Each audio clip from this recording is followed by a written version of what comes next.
Into frame cliche, because I have a surprise. Looking, I don't have a surprise. I'm just detailing a little bit more on dip pens. Just for this one video. I'm going to go over the instruction manual that came with my pen set. And show you 3 different scripts which you can write with this set. It's also a sketch set, so yeah. Also point out which nibs I have. Here's a list. Right here, of all the nibs you can get that Streetball offers. Across... how many sets?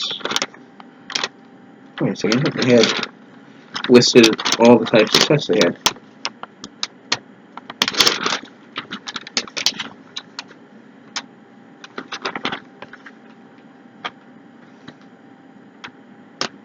Oh yeah, it's in the back of the packaging.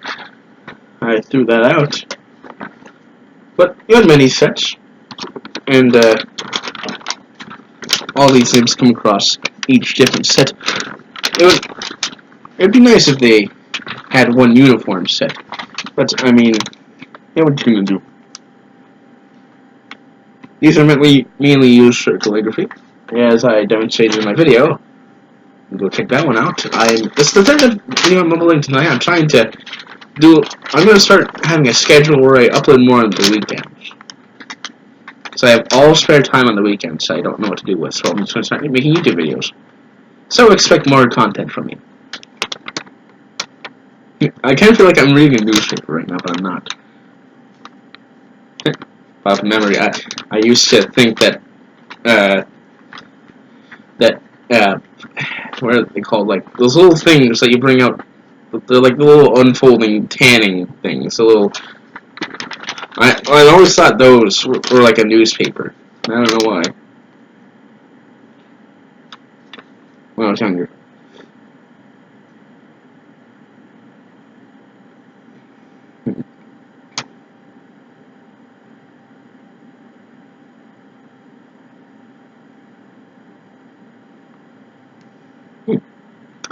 I just learned that for best results, you may want to clean the pen with hot water. I didn't do that, so I'll start doing that from now on. Let's see what the holders have. Alright, so decorative line work. Here's all the examples of decorative line work you can do. I believe. Oh, it's actually pretty nice, isn't it? The thing about calligraphy, it's turning letters and writing into art. Like your standard everyday cursive writing into an art form. That's what I like about it. Nib chart. This tells you how to hold the pen.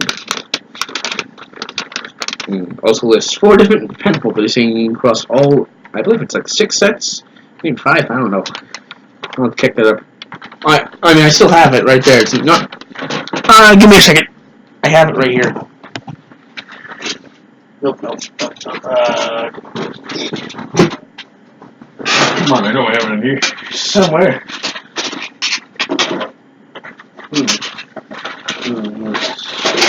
Hi, Betty. Oh, that might be behind you. Right there.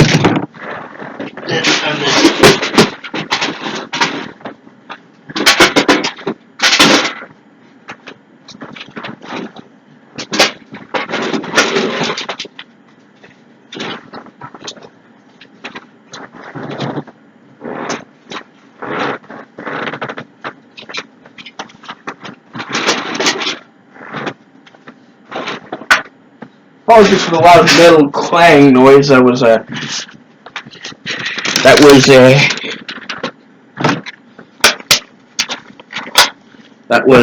a trash can coming out.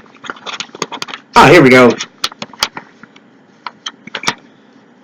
Right here. That's all the sets they come with. Pen sets that are available. We got B style, C style, poster set, calligraphy set, the oblique set, general purpose sketching, mapping, so it's like a cartography set, an artist set, and a cartooning set. That's all you have.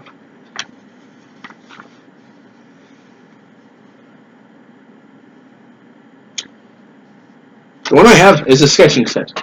because I have a giant sketching kit right up to the side here that you can't see. Anyways, we have a big selection of nibs so you can get across all sets. The style A square, B round, and C is flat. But then there's also just normal pens. Anyways, ignoring that, we're going to move on to our second side. In which here, you have your writing scripts. Blackletter / Gothic, Copperplate, and Spencerian. To be honest, Spencerian is just a little bit more yeah, Spencerian and Copperplate are very similar to cursive. There's also Flourishing, which is adding, right? Yeah, right. No, I'll just show you. Right here, Flourishing. That's adding the detail to your letters. That's no point of calligraphy. It's an art form. And then there's also a couple of sketching techniques listed here in these little balls. There's stippling, purloins, cross-hatching. That's very common. Also, crisscrossing lines, contoured lines, wavy lines, and the scribble effect. And sample techniques are listed all over here.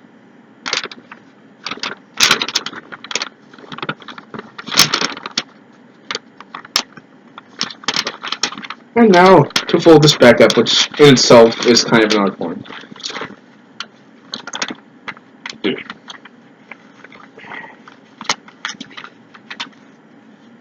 And you're done. Well, I mean, it's not really an art form, it's just hard. But there you go. And now, to show off what came with the set. Instructions and basically what came with it. This is more delving into what came with the set. I only demonstrated one nib and one pen holder. This is the pen holder I demonstrated. This is a Crow pen, as listed by the instructions. It's meant to replicate, I guess, a normal quill pen. Now, bring up my little tray holder. It's a name tag I made with a pen holder that didn't really fit the cap of my fountain pen here too well. So, oh, by the way, I have a new fountain pen. The previous one, some person in my wood class took it and used it on a wood project, damaging the nib beyond repair. They don't sell spares, so I had to get a new pen entirely. I saw the same exact old pen I had before, but I thought it'd be weird to have two of the same pen, so I got this one. I saw the old pen. I don't know, I just couldn't find any good way to separate it. In fact, I already had one before that. This is my third one. That's because I lost the first one, someone else damaged the second one, and now, for now, I have this one, and also the two dip pens. Those are my three, those are all the pens I've had. Well, 6 pens, really. Each one of these little individual nibs is a pen. That's why they call them nib pens sometimes. That's what they call them, nib pens sometimes, because artists would attach reservoirs onto the nib instead of having it, be there. Instead of having to dip it every once in a while. So that's why it's sometimes referred to as a nib pen, because the pen is just the nib. This is number 107. In fact, it's listed in the instructions, each nib, so I also demonstrate each nib right now, with the help of the instructions, of course. So, alright, let's get this page open. If I can find it here. So I'm trying to do a trick where you can... Nope, it's deep in there, never mind. I can't do the trick I was trying to do. Alright, so, let's go over each nib. I can do it still. Alright. Let me just fold up this. So.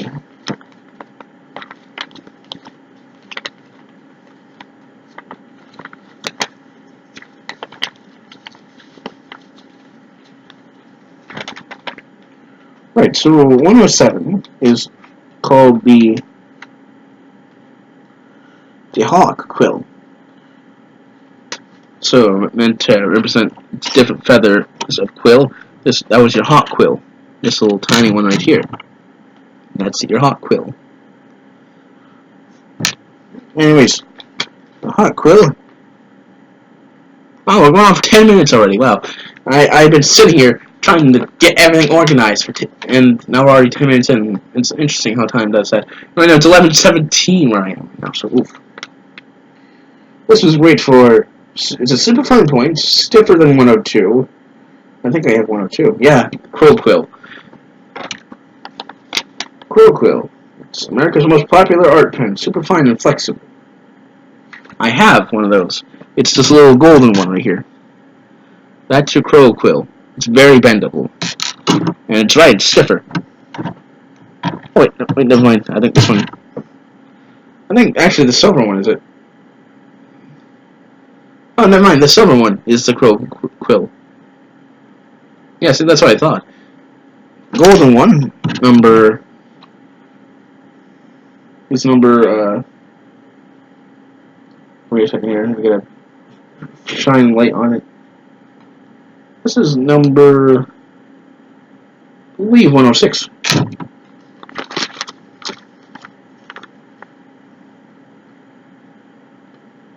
Wait, there's no 106. In that case, I can't guess. Oh, it's 108. The flexible quill. It's bronze finish. Yeah, so that's a bronze finish, alright. So, look at that. It's 108. Anyways, continuing on the hot quill. It's very durable for long, even lines and cross-hatching details. So that's great for cross-hatching. And your flexi quill. It's a bronze finish quill pen for cross-hatching, flourishing, and lithography. Now onwards to the three big ones. These big ones. I'm going to start off with your standard. This nib comes with basically every set I could find on Amazon. This one. Number 512, the ball-pointed nib. It is a ball-pointed fine pen for ruling and lettering. So this is your basic calligraphy nib. Anyways, onwards to the other two. Right.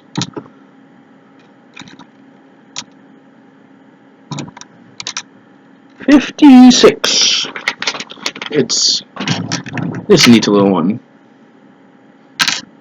56 is a fine bronze finish drawing pen for art school and with stiffer action. Now onwards to our last nib. This one's great for Gothic lettering, I think. It's either that one or the school one. This one's number.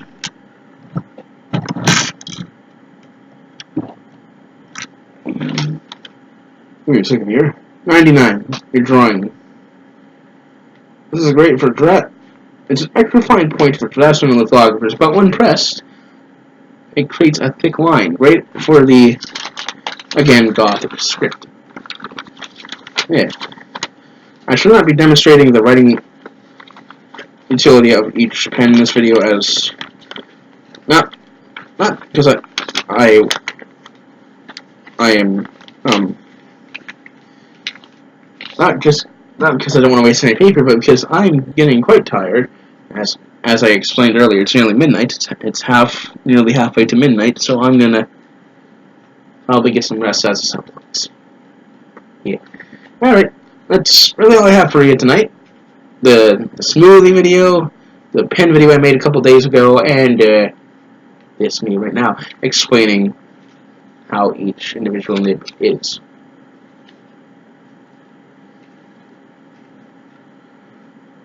However, I can demonstrate. I have this little demonstratory paper right here, and this little funny scribble I did, representing a note.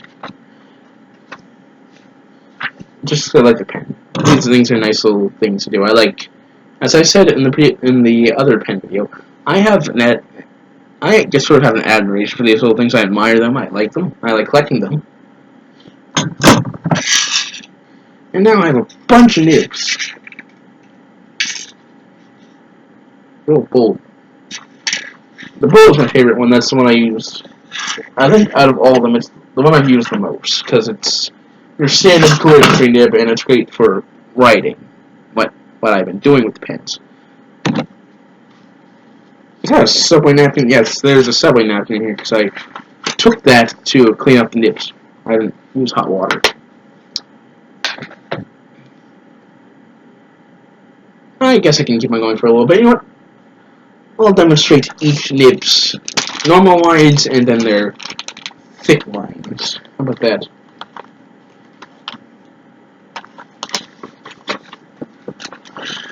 I'll be right back with the results. I'm going to pause my footage, and I'm going to do a quick jump cut.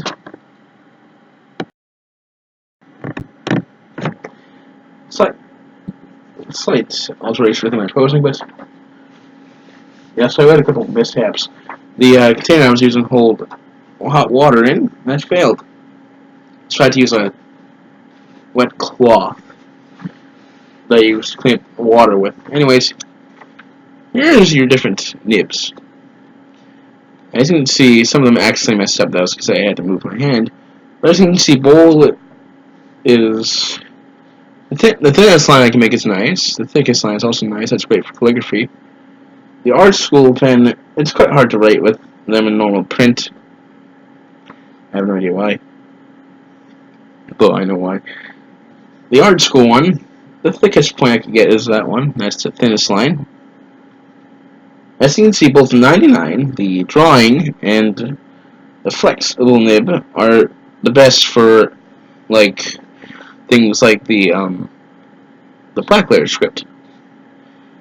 And then there's your crow. That one's very, very hard to write with.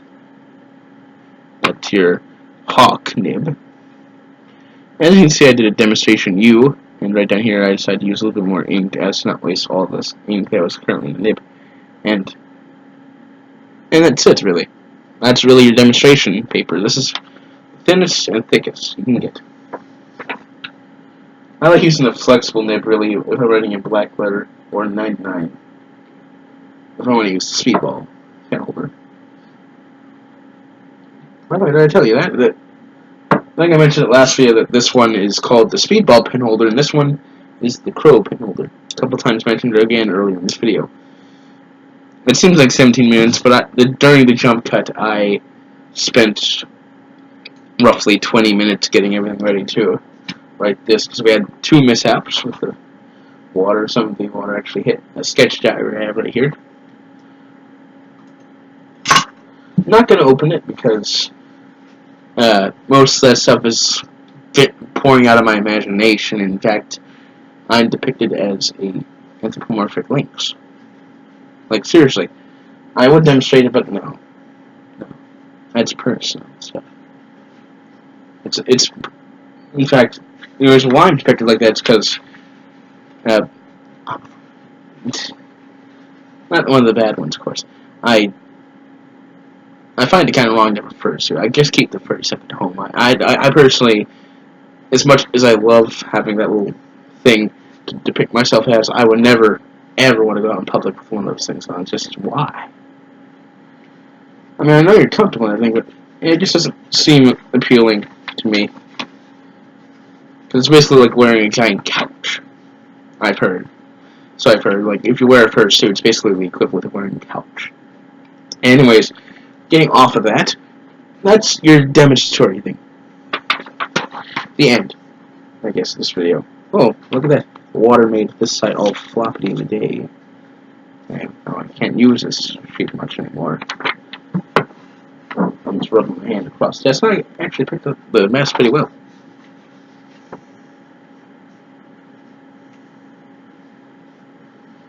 Alright, I guess I can leave you guys off here with that little demonstratory paper done over.